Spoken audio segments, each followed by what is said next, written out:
Hello friends, बहुत बहुत स्वागत है आपका हमारे यूट्यूब चैनल स्टडी मित्र में। तो फ्रेंड्स, हम लोग बिहार एसटीईटी की तैयारी कर रहे हैं। हिंदी पेपर के हिंदी साहित्य के इतिहास से हम लोग महत्वपूर्ण क्वेश्चनों को देख रहे हैं, जो कि आदिकालीन साहित्य से बहुत सारे क्वेश्चन हैं। तो हम लोग जो है 120 क्वेश्चन कर चुके हैं, तो बाकी के क्वेश्चनों को आज हम लोग करेंगे इस वीडियो में। फिर हम लोग 20 क्वेश्चन को देखेंगे। तो चलिए देखते हैं नेक्स्ट क्वेश्चन को। तो पहला क्वेश्चन आज का स्टार्ट हो जाता है कि पृथ्वीराज रासो में सर्ग को क्या कहा गया है। तो पृथ्वीराज रासो में सर्ग को जो कहा गया वह कहा गया है समय। पहले से इसमें टिक लगा हुआ है, इसलिए ज़्यादा बोलने की ज़रूरत नहीं है। तो पृथ्वीराज रासो में सर्ग को क्या कहा गया है, समय कहा गया। ये बहुत ही अच्छा क्वेश्चन है, बिल्कुल आप लोग ध्यान में रखेंगे। नेक्स्ट क्वेश्चन है कि पृथ्वीराज रासो में कितने सर्ग या समय है। तो पृथ्वीराज रासो में जो सर्गों की संख्या मिलती है या कहेंगे समयों की जो संख्या मिलती है वह है 69। ऑप्शन नंबर 20 का सही हो जाता है। नेक्स्ट क्वेश्चन है कि चंद्रबरदाई को पृथ्वीराज का समकालीन किसने कहा। चंद्रबरदाई जो है वह क्या है, पृथ्वीराज का समकालीन है। यह किसी के द्वारा कहा गया है, तो किस विद्वान ने कहा। तो इसको जो कहा गया है, यानी ये जो बोलने वाले थे वह थे गारसादा तासी। ऑप्शन नंबर बी ए इसका सही हो जाता है, गारसादा तासी। नेक्स्ट क्वेश्चन है कि हिंदी काव्य में प्रयुक्त होने वाला 12 मासा सबसे पहले किस ग्रंथ में मिलता है। हिंदी काव्य में प्रयुक्त होने वाला 12 मासा सबसे पहले किस ग्रंथ में मिलता है। तो यह जो मिलता है, पहला ऑप्शन है राउलवेल, दूसरा है बिशलदेव रासो, तीसरा है संदेश रासक, चौथा है परमाल रासो। तो यह जो मिलता है ना, यह मिलता है बिशलदेव रासो में। ऑप्शन नंबर 20 का सही हो जाता है, बिशलदेव रासो। नेक्स्ट क्वेश्चन है कि पृथ्वीराज रासो का सबसे बड़ा समय है या सर्ग है। तो पृथ्वीराज रासो का सबसे बड़ा समय या सर्ग कौन सा है। पहला ऑप्शन है पद्मावती समय, या फिर विनय मंगल, या फिर कनवज युद्ध, या फिर कैमास वध। तो पृथ्वीराज रासो का सबसे बड़ा समय या सर्ग जो कहा गया, किसे कहा गया, तो इसका ऑप्शन नंबर जो है सही हो जाता है, ऑप्शन नंबर सी सही हो जाता है, कनवज युद्ध को कहा गया है। यह पृथ्वीराज रासो का मूल कथानक भी माना जाता है, तो इसे ही पृथ्वीराज रासो का सबसे बड़ा जो है सर्ग कहा गया है। लेकिन इसमें जो है ना, ये कनवज युद्ध के बारे में तो दिया ही गया युद्ध के बारे में, लेकिन इनमें से ऑप्शन नंबर डी के बारे में ज़्यादा जानकारियाँ मिलती हैं। बहुत सारी पुस्तकों में इसके बारे में दिया गया है, तो हम लोग जो है ऑप्शन नंबर डी को ही सही मानेंगे, क्योंकि ये बहुत सारे विद्वानों ने इसके बारे में कहा। आचार्य रामचंद्र शुक्ल ने कहा है, हजारी प्रसाद द्विवेदी ने भी कहा, इन सभी ने माना। तो ज़्यादा मान्यता जो मिला है इसी सर्ग को मिला है कि पृथ्वीराज रासो का सबसे बड़ा जो, या फिर कहे कि सबसे महत्वपूर्ण सर्ग जो है वह है कैमास वध। तो ऑप्शन नंबर इसका डी सही हो जाता है कि कैमास वध जो है यही सबसे बड़ा सर्ग है। तो आप सभी जब नोट करेंगे ना, तो ऑप्शन नंबर डी को ही लगाएंगे, सही टिक है, उसी ही नोट करेंगे। नेक्स्ट क्वेश्चन है कि पृथ्वीराज रासो की नायिका है। तो पृथ्वीराज रासो की जो नायिका है वह कौन है, उसका नाम क्या है। पद्मावती है, या फिर हंसवती है, या फिर शशिवर्ता है, या फिर संयोगिता है। तो पृथ्वीराज रासो की जो नायिका है ना, वह है संयोगिता। ऑप्शन नंबर डी इसका सही हो जाता है। नेक्स्ट क्वेश्चन है कि पृथ्वीराज रासो को किसने प्रमाणिक माना है। तो पृथ्वीराज रासो को किसने प्रमाणिक माना है। पहला ऑप्शन है डॉक्टर श्याम सुंदर दास ने, दूसरा ऑप्शन है डॉक्टर वुलर ने, तीसरा ऑप्शन है आचार्य रामचंद्र शुक्ल ने, और चौथा ऑप्शन है गौरी शंकर हीराचंद्र ओझा ने। तो पृथ्वीराज रासो को जो प्रमाणिक माना गया है वह माना गया है इनके द्वारा, डॉक्टर श्याम सुंदर दास के द्वारा। ऑप्शन नंबर ए इसका सही हो जाता है। बाकी इन सभी विद्वानों ने, इन सभी लेखकों ने माना कि पृथ्वीराज रासो जो है वह क्या है, अप्रमाणिक है। और ये क्वेश्चन जो काफ़ी इंपॉर्टेंट हो जाता है, कई बार ये क्वेश्चन पूछ लिया जाता है कि किसने अप्रमाणिक माना है, कई बार ये पूछ लिया जाता है किसने प्रमाणिक माना है। तो इन सभी को जानना काफ़ी इंपॉर्टेंट हो जाता है कि किसने प्रमाणिक माना, किसने अप्रमाणिक। तो डॉक्टर श्याम सुंदर दास जी जो हैं इन्होंने प्रमाणिक माना, और बाकी आचार्य रामचंद्र शुक्ल, डॉक्टर वुलर और गौरी शंकर हीराचंद्र ओझा जो इन सभी ने क्या माना कि यह जो पृथ्वीराज रासो है वह अप्रमाणिक है। वैसे मैंने पृथ्वीराज रासो के बारे में संपूर्ण रासो काव्य कहें कि हिंदी साहित्य के इतिहास में, आदिकालीन साहित्य में जो रासो काव्य आते हैं सभी का मैंने वीडियो अच्छे से डाला हुआ है। आप सभी उस वीडियो को जो है एक बार जरूर देख ले। प्लेलिस्ट में जाके रासो साहित्य वाला जो वीडियो है, काफ़ी आपको जो है उससे बहुत अच्छी अच्छी जानकारियाँ मिल जाएगी, और आपके लिए ये सब क्वेश्चन बनाना है बहुत ही आसान हो जाएगा। ठीक है, चलिए नेक्स्ट क्वेश्चन है कि पृथ्वीराज रासो बिल्कुल अनैतिहासिक ग्रंथ है, यह कथन किसका है। किसने कहा कि पृथ्वीराज रासो जो है बिल्कुल अनैतिहासिक ग्रंथ है। तो यह कथन किसका है। ऑप्शन नंबर पहला है कर्नल टॉड ने, दूसरा ऑप्शन है गौरी शंकर हीराचंद्र ओझा ने, तीसरा ऑप्शन है मोहन लाल विष्णुलाल पंड्या ने, और चौथा ऑप्शन है मिश्र बंधु ने। तो पृथ्वीराज रासो जो है बिल्कुल अनऐतिहासिक ग्रंथ है। यह कथन जो है, यह कथन किसका है? तो यह कथन जो ऑप्शन नंबर 20 का सही हो जाता है, गौरी शंकर हीराचंद्र ओझा ने कहा कि यह ग्रंथ जो है क्या है, बिल्कुल अनऐतिहासिक है। नेक्स्ट क्वेश्चन है कि पृथ्वीराज रासो मूलतः कैसा काव्य है? पृथ्वीराज रासो जो है मूलतः कैसा काव्य है? संदेश काव्य है, या फिर प्रशस्ति काव्य है, या फिर वीर काव्य, या फिर श्रृंगार काव्य है? तो पृथ्वीराज रासो जो है ना वह एक वीर काव्य है। ठीक है, वीर प्रधान काव्य है यह, तो यह एक वीर काव्य है।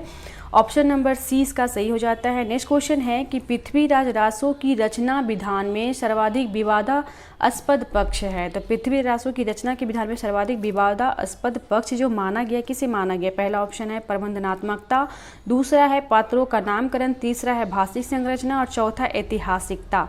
तो आपको बता दूं कि ऑप्शन नंबर डी इसका सही हो जाता है। इनकी ऐतिहासिकता को लेके ही काफ़ी सारे विद्वानों ने सवाल खड़े किए, मतभेद उन लोगों में पाया जाता है। कुछ विद्वानों ने इसे प्रमाणिक माना, कुछ विद्वानों ने इसे अप्रमाणिक माना।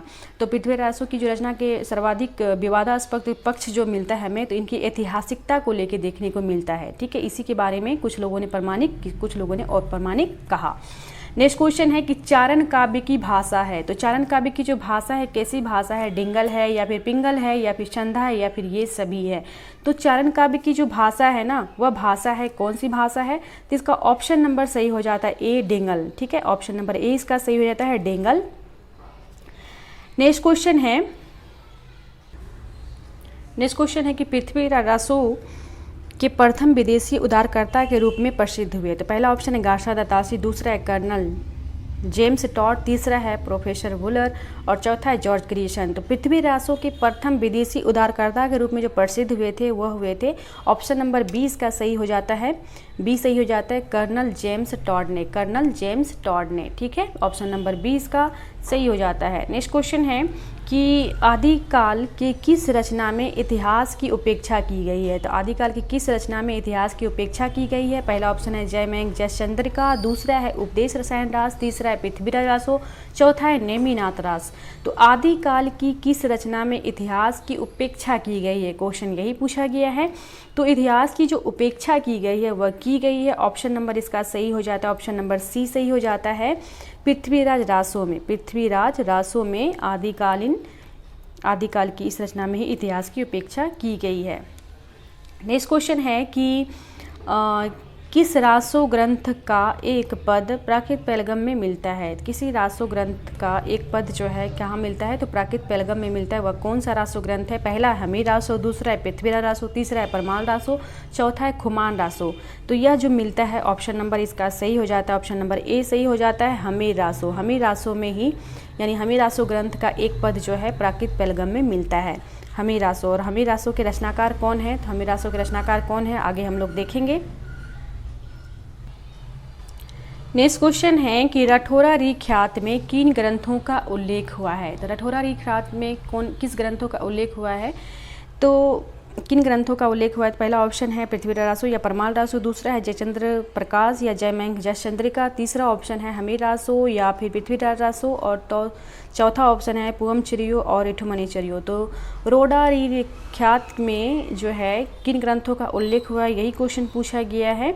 तो इसमें जो उल्लेख हुआ है ऑप्शन नंबर 20 का सही हो जाता है, जयचंद्र प्रकाश और जयमेघ जयचंद्रिका। ठीक है, राठौरारी ख्यात में इन्हीं ग्रंथों का उल्लेख हुआ है। ठीक है, नेक्स्ट क्वेश्चन है कि किस रासो ग्रंथ में महाराणा प्रताप सिंह का भी वर्णन हुआ है? ऐसा कौन सा रासो ग्रंथ है जिसमें कि महाराणा प्रताप सिंह का भी वर्णन हुआ है? पहला ऑप्शन है बुद्धि रासो, दूसरा है विजयपाल रासो, तीसरा है खुमान रासो, चौथा है हमीर रासो। तो इनमें से कौन सा ऐसा रासो ग्रंथ है जिसमें कि महाराणा प्रताप सिंह के बारे में भी उसमें वर्णन किया गया है? तो इसका ऑप्शन जो है ऑप्शन नंबर सी सही हो जाता है, खुमान रासो। खुमान रासो में ही जो है महाराणा प्रताप सिंह का भी वर्णन हुआ है।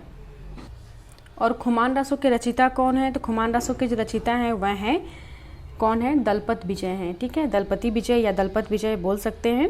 और हमीर रासो के जो रचनाकार हैं, तो हमीर रासो के रचनाकार कौन है? तो हमीर रासो के जो रचनाकार हैं ना वो भी मैं बता देती हूँ आपको कि हमीर रासो के रचनाकार कौन है। यह जो है सांगधड़ की रचना है, सांगधड़। ठीक है, नेक्स्ट क्वेश्चन है खुमान रासो के रचयिता कौन है? तो अभी बताया गया खुमान रासो के रचयिता कौन है, तो आप सभी जान रहे होंगे खुमान रासो के रचयिता कौन है। तो ऑप्शन नंबर डी इसका सही हो जाता है, दलपत विजय। और हमीर रासो के जो रचनाकार हैं ना वह हैं सांगधर। सांगधर जो हैं वो कौन है? हमीर रासो के रचनाकार। बिल्कुल आपको ये सब जो नाम ध्यान में रखना है, याद रखना है।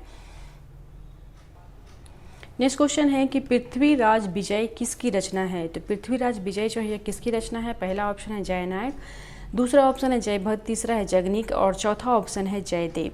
तो पृथ्वीराज रासो यहाँ नहीं है, यहाँ क्या है? पृथ्वीराज विजय। यह किनकी रचना है, यही पूछा गया है क्वेश्चन में।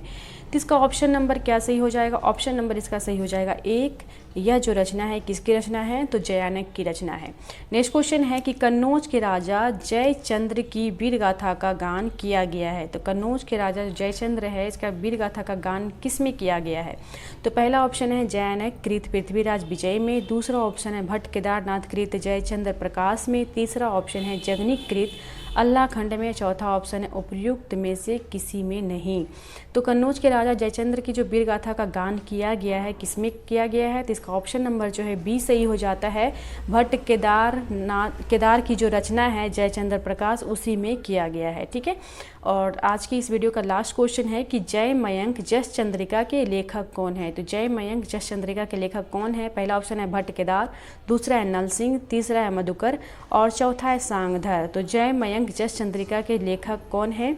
तो इसके लेखक जो हैं ऑप्शन नंबर सी इसका सही हो जाता है, मधुकर। कवि मधुकर जो हैं इसके रचयिता हैं या कहें कि लेखक हैं। तो ये थे आज के 20 क्वेश्चन इस वीडियो के सारे महत्वपूर्ण क्वेश्चन। आप सभी नोट जरूर कर लें सारे क्वेश्चनों को और रिवीजन करने के लिए वीडियो को देख लें, तो आपको बिल्कुल जो है एकदम दिमाग में सेट हो जाएगा। सारे के सारे क्वेश्चन का आंसर जो है वो याद हो जाएगा। और आप डिटेल से जानना चाहते हैं, जैसे कि रासो साहित्य आप पढ़ना चाहते हैं या फिर काल विभाजन आप पढ़ना चाहते हैं, तो आप इस चैनल के वीडियो की प्लेलिस्ट में जाएं, आपको वहाँ पे सारी की सारी वीडियो मिल जाएंगे। ठीक है, मिलते हैं अगले वीडियो में, तब तक के लिए धन्यवाद।